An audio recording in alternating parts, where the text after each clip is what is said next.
what I want to really discuss is really the objective and the subjective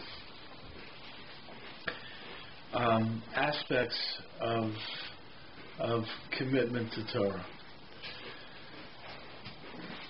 The fact is,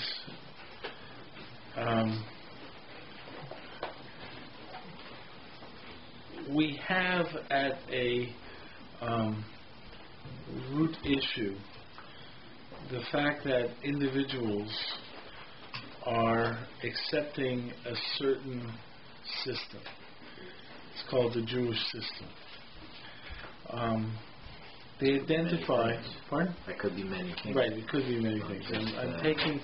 I'm taking this sort of a broad term because I'm talking in terms of really of identification.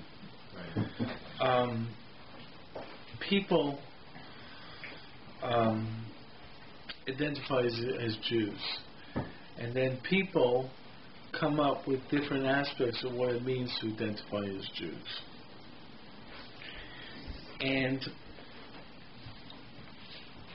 one aspect, and then there's an evaluation by people and others in terms of this decision to identify as Jews.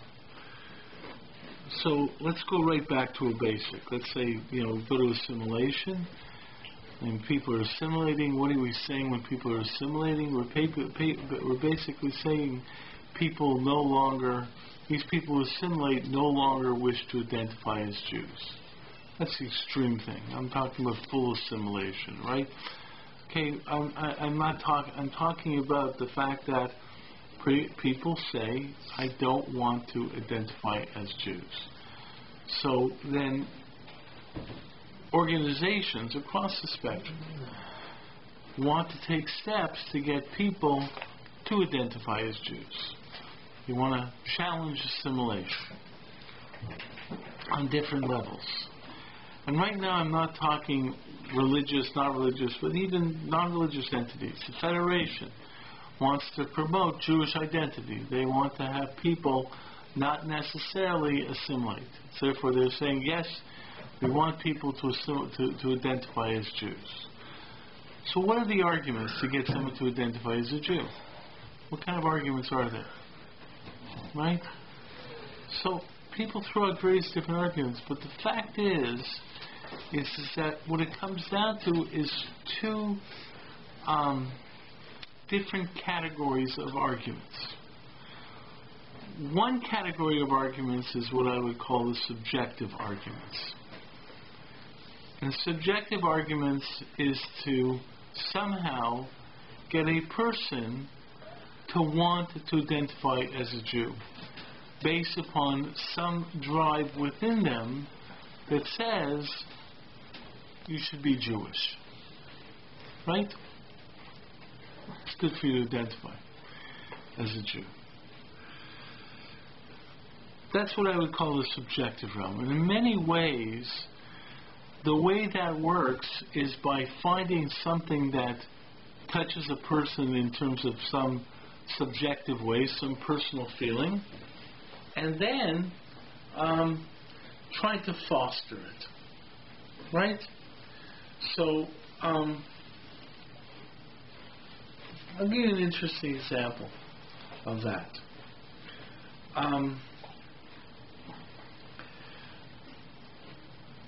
I was in a city in the United States where I was, being interviewed to be the rabbi. Okay? This city was in the south. And the synagogue in this city actually was bombed. Okay? Someone put a bomb in the synagogue and it blew up. And they had to rebuild the synagogue. In the U.S.? In the U.S. And they found the guy who did it and so forth. Luckily no one was hurt. Where in the U.S.? In the south.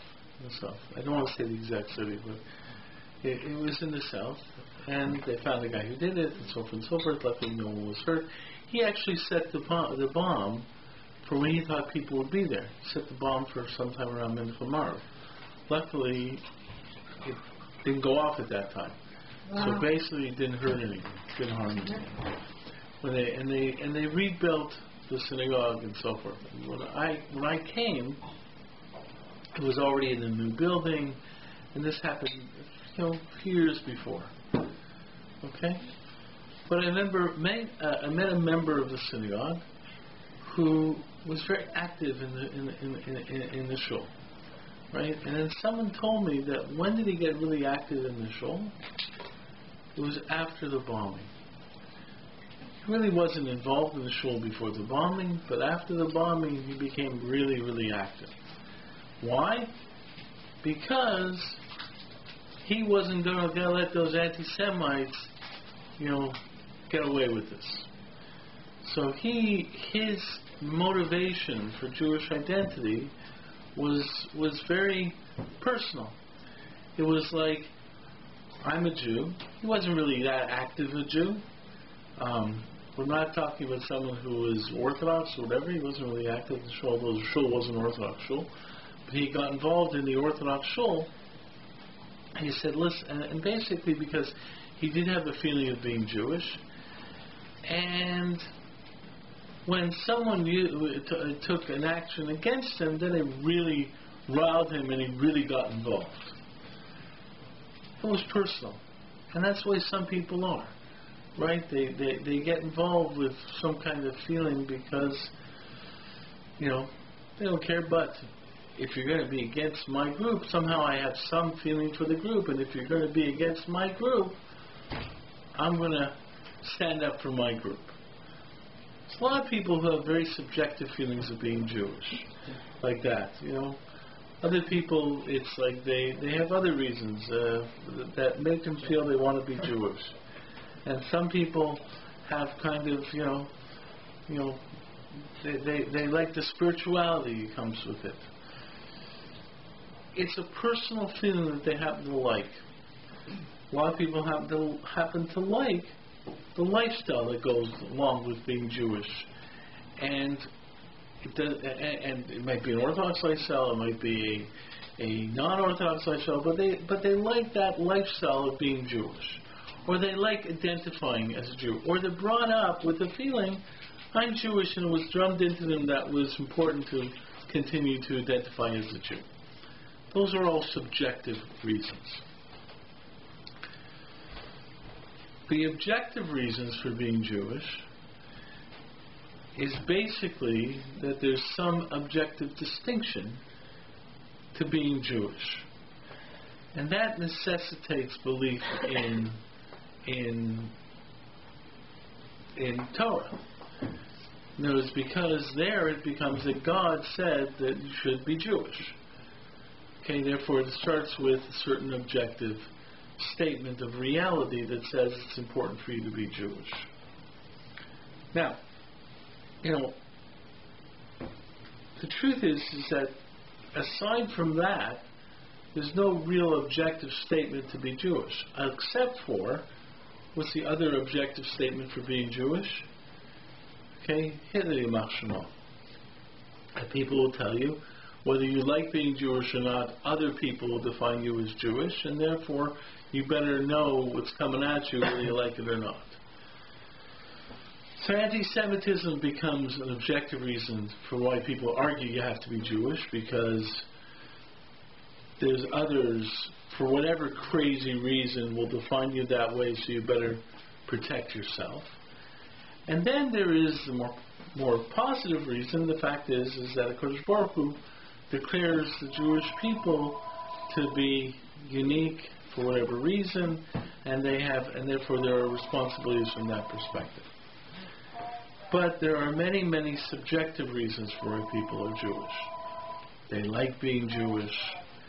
They have some feeling from their family being Jewish. They like the Jewish lifestyle. They like Jewish spirituality. Those are all the subjective reasons. Those are examples of subjective reasons. Fact is as people discuss the aspect of being Jewish or not, a lot of people don't really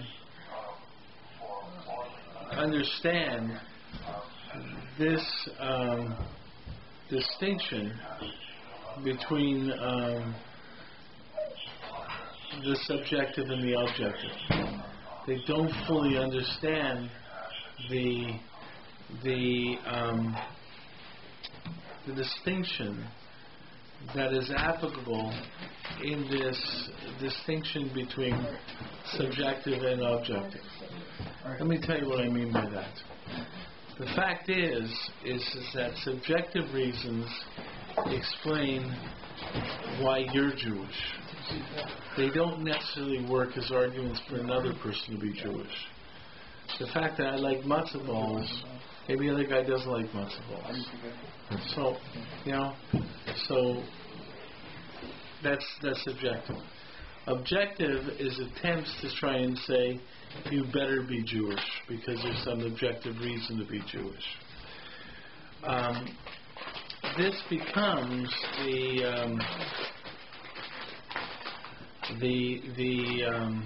issue between the objective and the subjective. What I want to just talk about, what? They seem to both be different ways of The fact is you're right. The fact is that's why I want to talk about that is because there's a major distinction between the two, and there's a major interaction between the two. See, the objective reasons become reasons for why you argue to another person to be Jewish. Subjectively, the only reason you can give subjective reasons is if I like it, so maybe you'll like it. Okay? Listen, I like jalapeno peppers. I really don't. But the person says I like jalapeno peppers. Go up to him and say, try jalapeno peppers. That guy tries it and says, never again. Okay, but I liked it, so why don't you like it? Because it's subjective. But if I go up to someone and say, I take a certain dosage of vitamin C every day, right? And you should too. And you give the guy the vitamin C, and he says, I don't like it, I'm not going to take it anymore. Then you have an objective argument. If you don't take vitamin C, you'll get scurvy, and that's not good.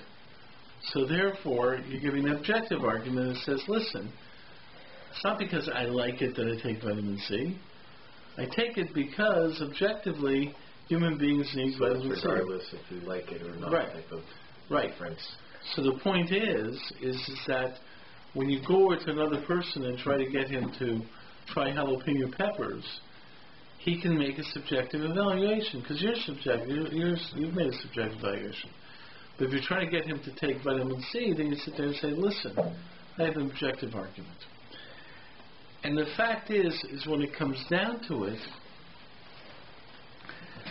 the objective and the subjective is much more difficult from a Jewish perspective. In a certain way, the objective argument that deals with anti-Semitism happens to be a pretty strong reason, but then what is it that you want to, what's the result in terms of Jewish identity? I mean, that could go either way, though. Right. Some people want to hide then, not look Jewish or be non-Jewish because of the danger, and some want to do the opposite. Right. The fact is that the objective argument of the reality of anti-Semitism could result in people saying, you're right, I better not show anyone that I'm Jewish, because there's a reaction to it. The fact is that people know you're Jewish, but you try hiding it. Maybe you sit there and say, gee, I better join with the other group. Some people don't know it at all, that they can do it so well integratively, and no one knows. Yeah, or the fact is that you're telling them, listen, you trying to hide your Jewishness won't work because people will know. See, there's all subtle arguments that way, but the fact is you're right. That objective argument about the reality of anti-Semitism, the response to it could be that better assimilate. Theodor Herzl his first response to anti-Semitism was to promote assimilation.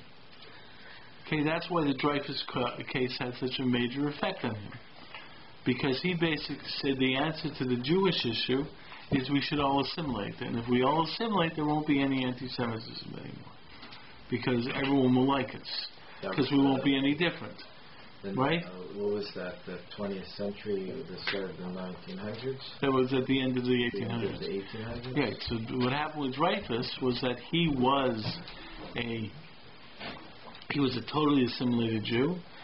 And it shows you that anti-Semitism can exist even with assimilation. But on the other hand, there are many people who have assimilated. There are many people who have integrated into the Jewish into society, and you have no idea of knowing that way back when they were Jews. We had, my wife and I, we lived in Hamilton for a couple of years. And we had a cleaning lady in Hamilton, and a very nice lady, came in, so forth and so forth.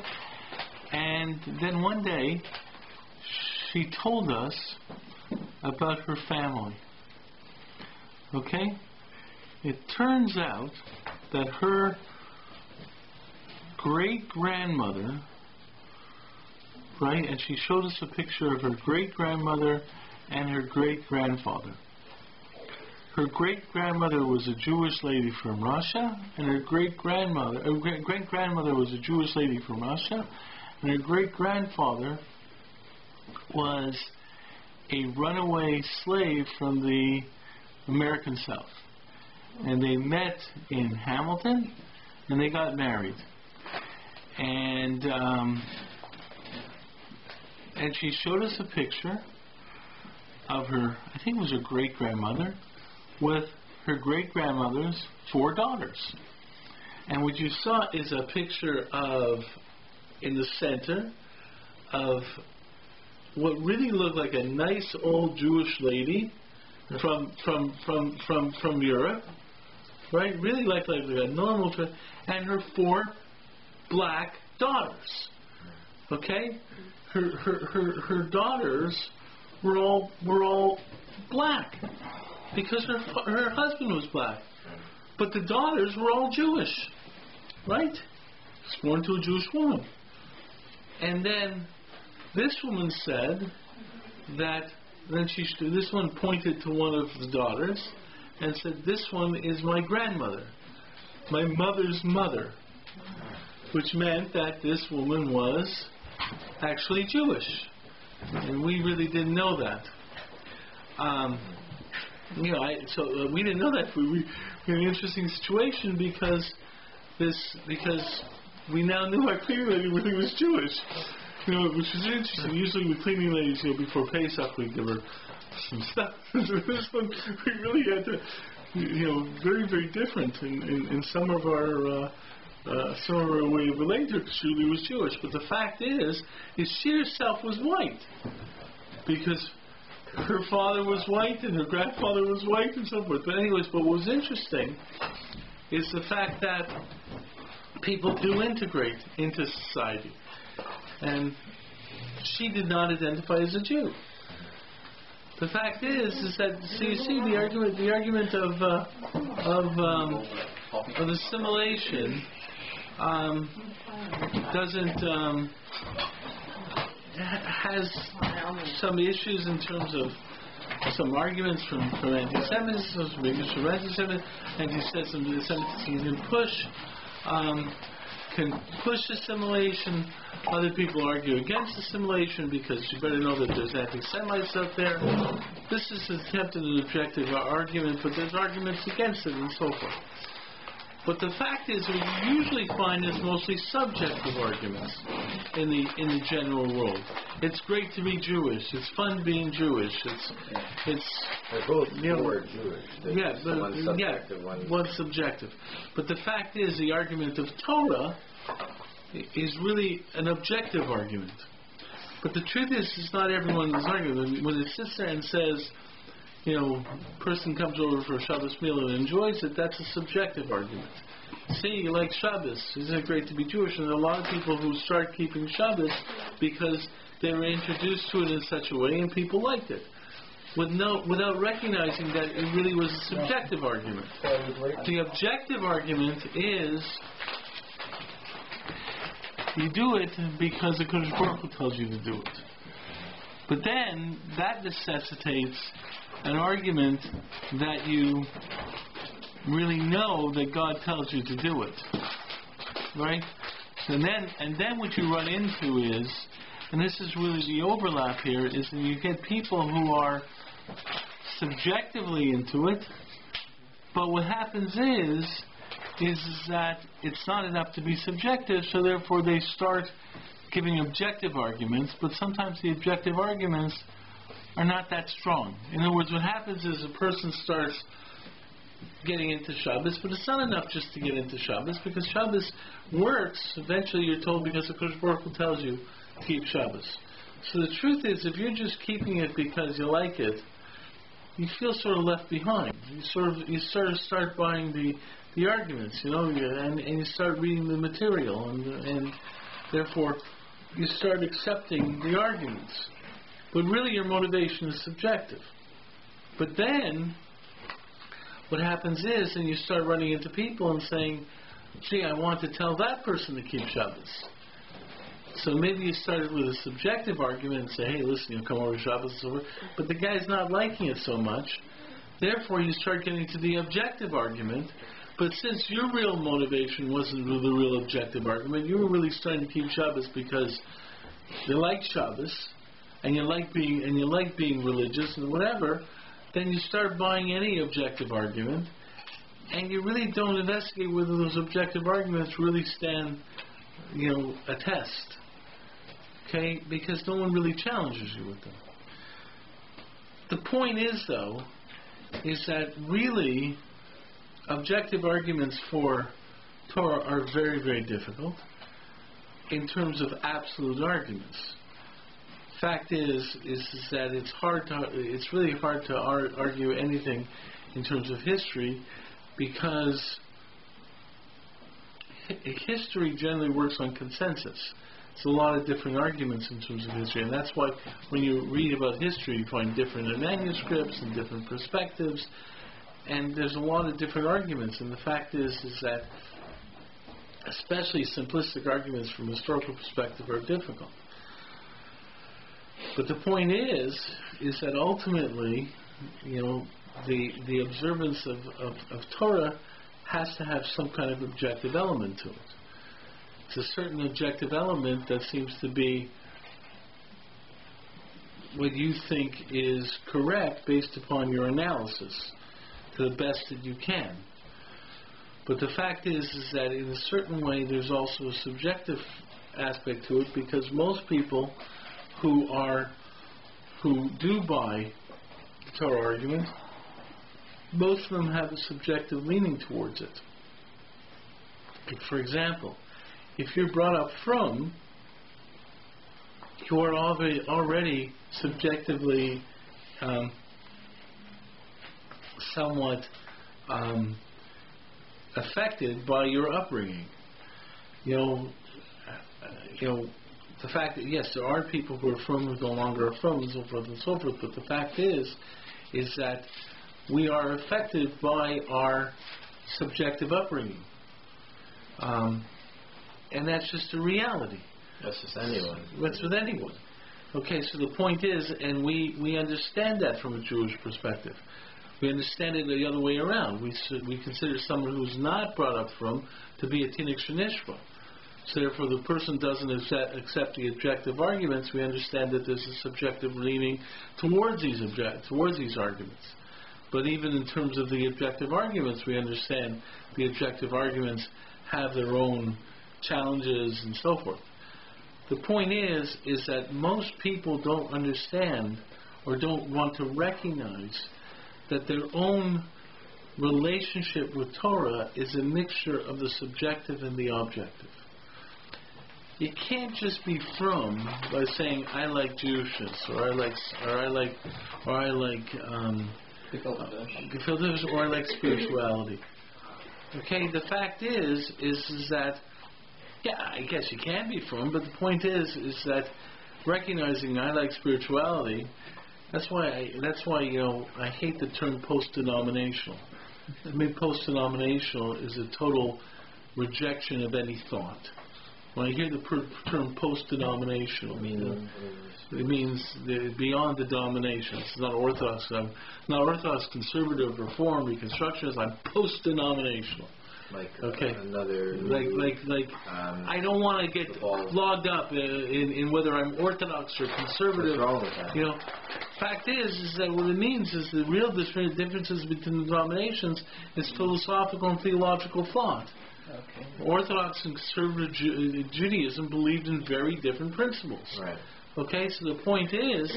But it's still a thought of principle. It's also the aspect of... In open orthodoxy, there are people who are theological believers in open orthodoxy. Okay? And then there's a lot of people in the open orthodoxy who like to use the term post-denominational because basically they're saying, no, we're beyond. And the truth is, there's this argument, we're beyond the denominations. But the truth is well, the point is you know the differences in what they believe in. Right. Different denominations. What is the theological beliefs? And what do you believe in? The point is that most people, a lot of times people come up with post-denominational and say, listen, I'm not bound to any theology. I'm just sort of going with my gut. But the point is that the fact is what you've done is you checked your brain at the door, because the point is you're not accepting a certain theology or philosophical basis for what you are doing. Now, in that theology, there could be an aspect of doubt. You can sit there and say, listen, I understand the issues that are involved in accepting Torah Sinai. I understand the arguments for, the arguments against, the arguments this, and that. I understand. Most decisions we make are not 100% decisions, right? We make decisions based upon balance of probability, other terms beyond a reasonable doubt. But the fact of the matter is we make decisions recognizing that there's thought involved, there's arguments against it, there's this way, that way. Which way do I go? The fact is that, there's a difference between someone saying, I like this, therefore I'm going to do this, versus a person saying, listen, based upon what I've done in my research and my analysis, recognizing that I have a subjective leaning towards certain things or not, I think that this is the way to go. Okay? So that's not a thought. Now I'm able to converse with someone else who has a different conclusion because we recognize there's some objective basis or some objective issue that we're discussing. And then there may be people who take divergent opinions on that. In other words, the presentation of facts just don't lead to one conclusion. Therefore, there may be disagreements. In a halachic perspective, we say certain disagreements are acceptable within the spectrum of orthodoxy. That's the concept of elu ve'elu, that there are divergent opinions on certain things, and they're both considered to be within the system. And then there's other opinions that we say, and it's interesting in terms of understanding of tolerance from a Jewish perspective, we sit there and say, hey, there's other opinions that the opinion itself is not acceptable within the system, but the individual who has the opinion, we don't deem to be culpable for that incorrect decision, because human beings are fallible. But the fact is that that's where you get into, let's say, certain situations between Orthodox and if a Reform rabbi, if I'm arguing with a Reform rabbi, I will not say his conclusions are acceptable within the spectrum of Orthodox thought, and therefore I cannot accept their conclusions as an acceptable Orthodox position. On the other hand, I can sit there and say this person's not culpable for his conclusions because he's a human being. And then it's up to Kodesh Baruch Hu. It really is a Kodesh Baruch Hu's decision to determine whether this person is culpable or not. It's not mine. Okay? Some people make incorrect decisions because they make it because that's their subjectivity, and not able to make certain what I deem to be correct decisions. There's other people who basically, were held to be culpable. And it depends on a lot of analysis of that. What? Anyways, so, now why am I bringing this all up? The reason I'm bringing this up is because I think it's important in terms of understanding how we look at our own Torah. What I find is that when people become self-questioning about their own Torah, understanding their subjectivity and their objectivity, they become more honest in understanding what it is or what the reasons are for their acceptance and what is the basis of their acceptance. A lot of times when people are overly objective, this is the truth, they're not being honest with what really is going through their minds. Okay? And a lot of times when people just have subjective feelings, I like matzo balls, they're not understanding that in relation to others, there's people who don't like matzo balls. Once you start investigating your own perceptions, you begin to understand a little bit of your own analysis of what it is your connection to Torah. The challenge of objectivity, if you do it correctly, you understand that objectivity still is a subjective decision to it. You, for some reason, are concluding that this is the truth, recognizing that you are a subjective being, and that you have methodology for how you come to this conclusion of the truth. Now, that truth may not be rational. You may conclude that my knowledge of truth doesn't tie to the rational mind. It may just be an aspect of faith. But then you start understanding who you are. Okay, maybe I just believe it because I just believe it. Okay, for some reason I have an intuitive understanding that this is true. But then how do you talk to another? And how do you accept other people's opinions? Some people who are so intuitive and think they're so strong with this emunah pshuta, because I have this faith, they don't have the ability to relate to another person as distinct. That other person's faith may be very different, and therefore you have to understand your own subjectivity. On the other hand, if you're just subjective, you don't fully comprehend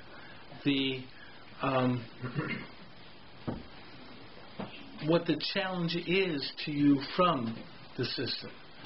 See, what I find is a lot of people who are subjective, they can't deal with a lot of concepts which are contrary to their subjectivity. So what happens is, and I see this sometimes, is that people, they become ultimately dogmatic. It's very important to explain that to someone. But if you explain that to a person like that, what is their reaction? The fact is that dogmatism. See, I'm basically throwing out the two issues. Okay, in the extreme. We talk about open orthodoxy, sort of touches upon one of them. There's subjectivity and objectivity. If you don't know how to balance them, then on one hand you become ultimately dogmatic.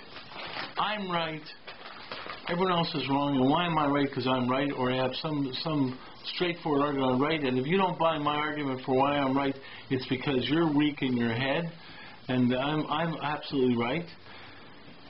And therefore, you can never challenge me. Therefore, I become ultimately dogmatic. On the other hand, the other extreme, when you're so subjective, you get into, this is what I like, and I have the spiritual feeling from this, and so forth and so forth, but then there never become any standards. Okay? It's like, I like this, and you like that. And if you want to do, if you want to do your Jewishness that way, that should be cool, right? So therefore, what happens is there's no standards anymore. See, there's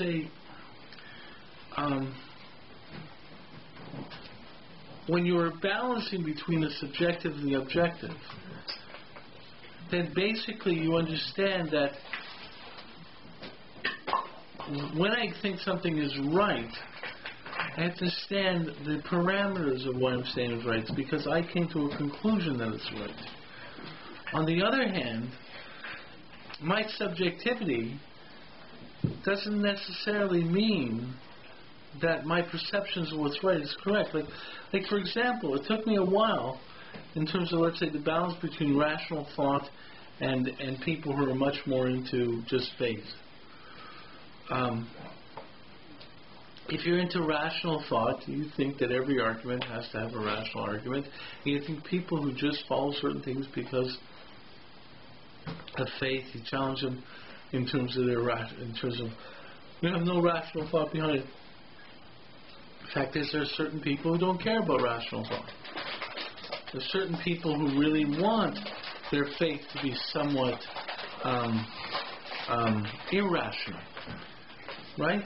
But is that well, the problem with it is that their position, especially if they're dogmatic, that could be really problematic. But if they're not dogmatic, they're just saying this is what I like to do, then the point is that you have no way of really discussing ideas, and they have no way of learning from it. See, dogmatism means that rationalism won't be able to challenge you, but in certain ways you want rationalism because rationalism can bring up ideas that can challenge you. You also have an opposite spectrum, an atheistic view.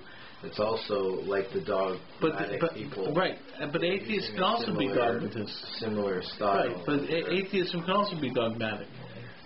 And the fact is, a lot of atheists don't recognize, or a lot of people think they're atheists, don't recognize the subjective perspective.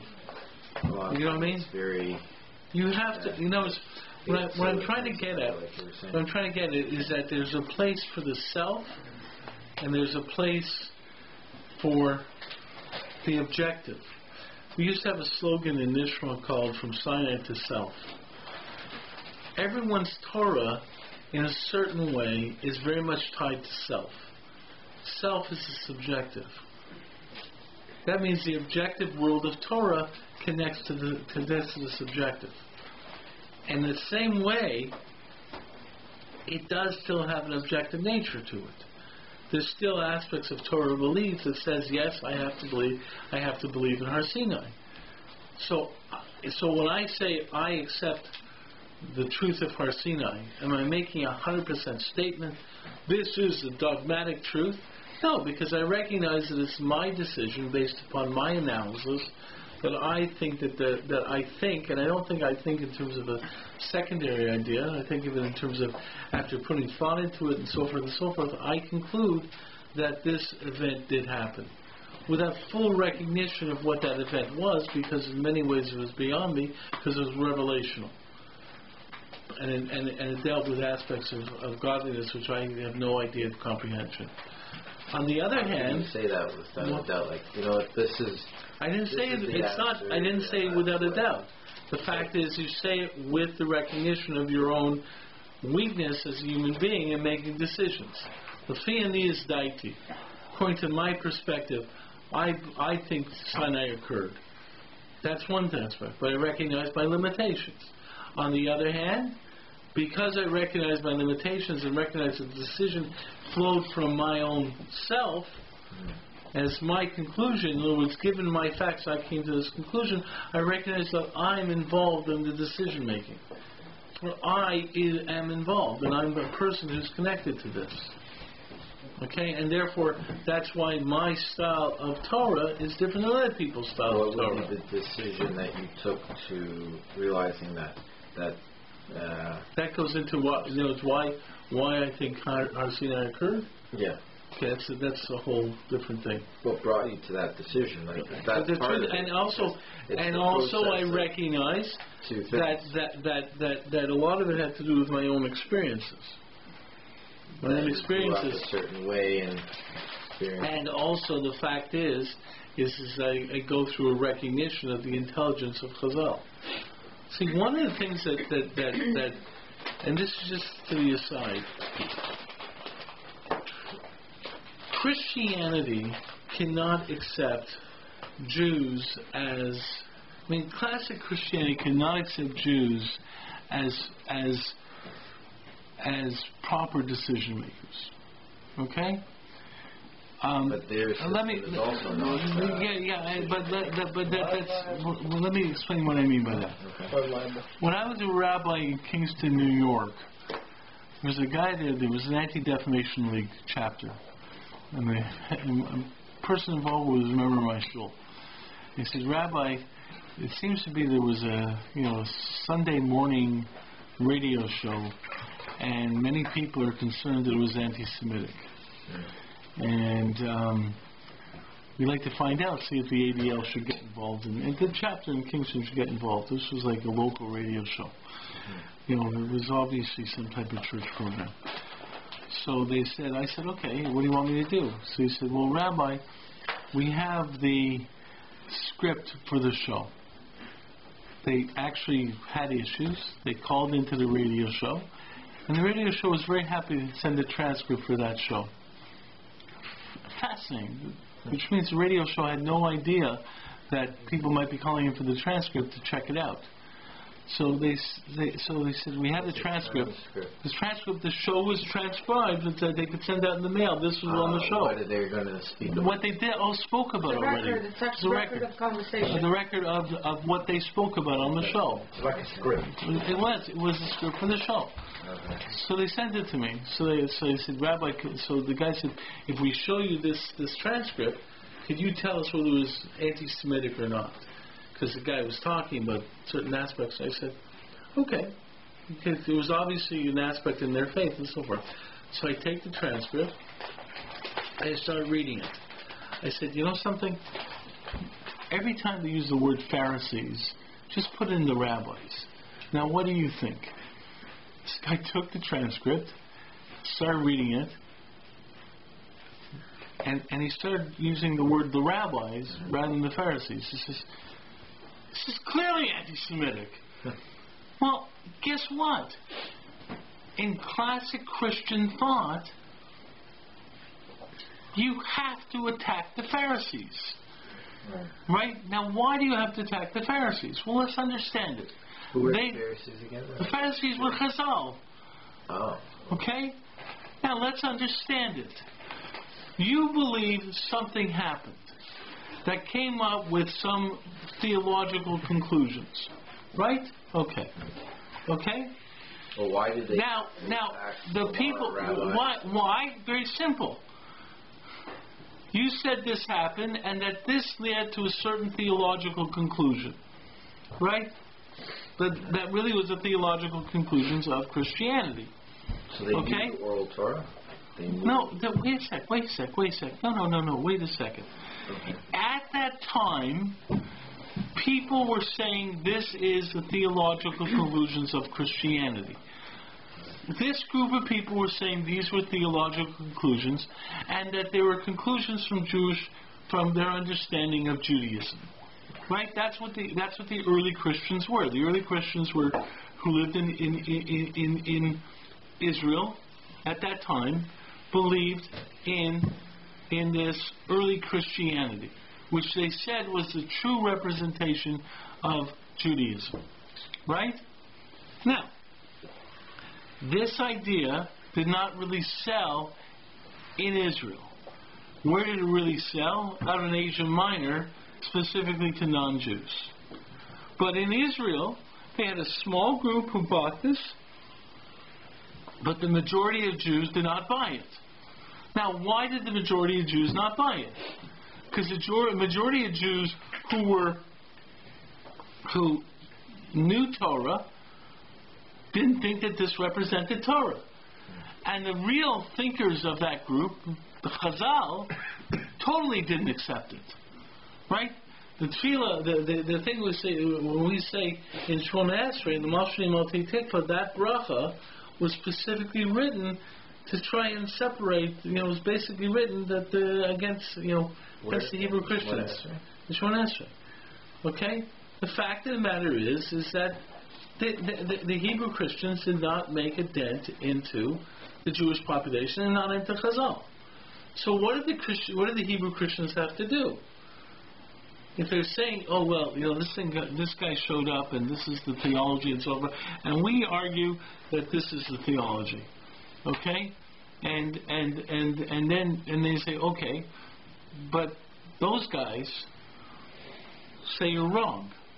So how do you argue with those guys? Well, those guys are wrong. Well, let me ask you something. Some guy wants to discuss nuclear physics, okay? He has a new theory about nuclear physics. Okay, and he goes down and he happens to run into a few scientists, one by the name of Einstein, another one by the name of Bohr, another one by the name of Rutherford, okay, Oppenheimer, okay, and this guy throws out his theory of nuclear physics. And all these scientists sit there and say, you're off the wall, right? Now, then this guy wants to go and make a presentation why he's correct. So he's going up there and said, listen, I made this presentation to Einstein and Oppenheimer and Bohr, and they all thought I was crazy. Okay? But I know I'm correct. What do you think the normal people will do in the science class?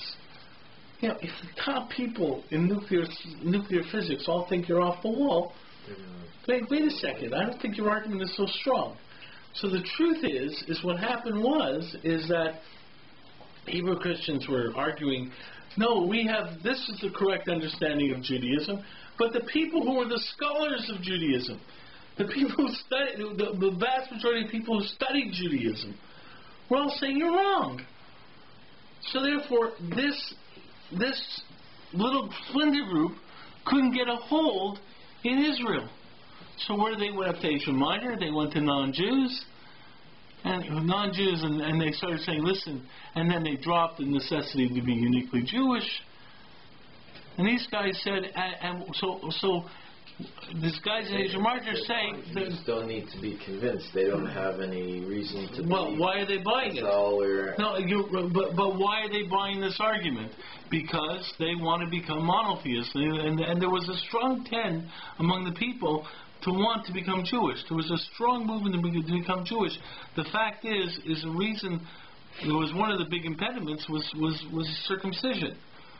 There's a lot of statements about, there were groups of people called Friends of the Jews, where the women would have become Jewish, but their husbands didn't want to become Jewish because it would involve Milah. So the truth is what you have is a bunch of people who like the idea we want to be monotheists, and they like this idea but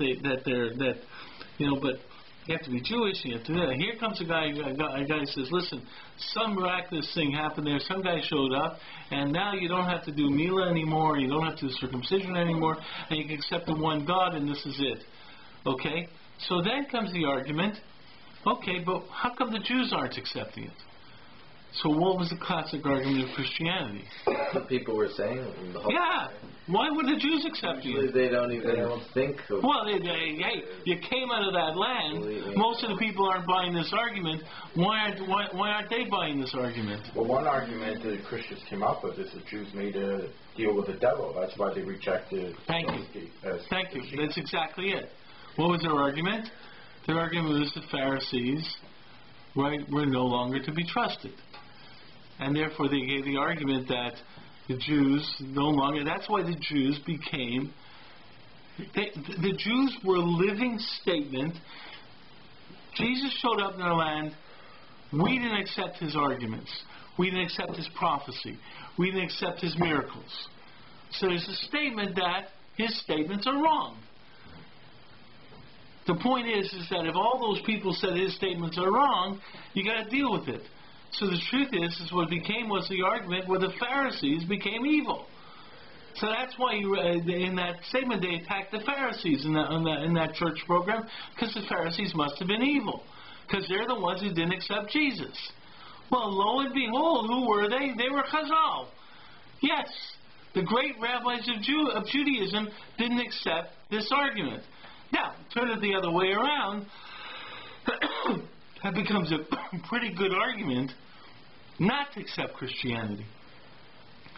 And basically, if you speak to a lot of people who basically, get involved in this type of argument, they basically say, wait a second, maybe I shouldn't be accepting this Christianity. Because the fact is the argument becomes, wait a second, the people who were involved, who were pretty devout, if you accept that they were pretty devout, if you accept that Rabbi Akiva was really a very, very pious, devout individual, right, and a scholar, and so forth, and he did accept Christianity, you have a very strong argument against Christianity. All of Chazal basically saying, no, this is wrong. But nowadays you have, it's different because you have majority of the world being Christian or whatever. That's the top religion. So the point is the argument. They're going to not be saying, oh, well now. But the fact is that that's why for many years there was inherent anti-Semitism within Christianity could not accept Jewishness, Judaism, as acceptable, and they couldn't accept it because then those people who represented Judaism would basically lead to the downfall. I'm talking about if you accepted the power of the rabbis, then the arguments for your religion fall off. But once you started getting into the present world, where even most Christians don't really believe the truth of their Gospels. They don't read their Gospels fundamentally. Nowadays, the highest growing thing is atheism. I'm talking within Christianity. Within Christianity, most left-leaning Christians don't believe the literal word of their Gospel. And then the church, the Pope is trying to deal with recently how the Jews are still okay, even though they didn't accept Jesus, with new arguments. But I don't want to get involved in the whole Christian thing over there. What I'm trying to point out is that one of the arguments I have is because I accept the genius of Chazal. One of the fundamental aspects of me is because, and why do I accept it? Because I learned Gemara. So the truth is when people ask me why I accept Har Sinai, I recognize I am subjectively affected by what I learned in my Gemara studies, but not only what I learned in my Gemara studies, just in terms of the genius and piety of Chazal. Therefore, I'm willing to sit there and say, gee, they have major influence in why I accept Torah. Anyways, what I'm getting at, though, this is the point of this whole discussion, is when you start dealing with subjective and objective, you start beginning to understand yourself more. Okay? Okay, let me just tie it up here.